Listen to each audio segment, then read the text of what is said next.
ஐயா சாப்பிட்டீங்களா? இந்தாங்க சாப்பாடு.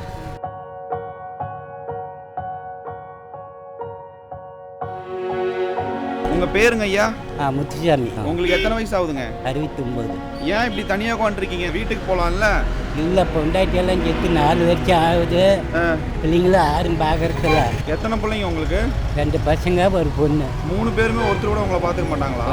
யாருமே கவனிக்கிறதில்ல. இப்போ எங்கே தங்குறீங்க? இங்கே தான் படுத்துக்கோம். ரயில்வே ஸ்டேஷனில் அப்படி பெட்டி எடுத்துட்டு இருக்கிறோம். இப்போ வருமானத்துக்கு தர்மம் தான் எழுதிட்டு இருக்கீங்களா? உங்களுக்கு ஏதாச்சும் வேணும்னா கேளுங்க, நான் வாங்கி கொடுக்குறேன். துணிதான் இல்லையே. சரி, உங்களுக்கு புது துணி வாங்கி தரேன், போட்டுக்கிறீங்களா? இங்கே இருங்க, எங்கேயும் போயிடாதீங்க. தாத்தா, உங்களுக்கு புதுசாக சட்டையும் லுங்கியும் வாங்கி வந்திருக்கேன், போட்டுக்கோங்க. ரொம்ப தேங்க்ஸ். ரொம்ப நன்றிங்க ஐயா. மனமார சந்தோஷம். நல்ல 100 வருஷத்துக்கு நல்லா இருக்குங்க. என்ன பண்ணுறது? அழுவாதீங்க. இதில் கொஞ்சம் செலவு காசு இருக்குது, சரியா? நீங்கள் செலவுக்கு வச்சுக்கோங்க. என்னைக்கு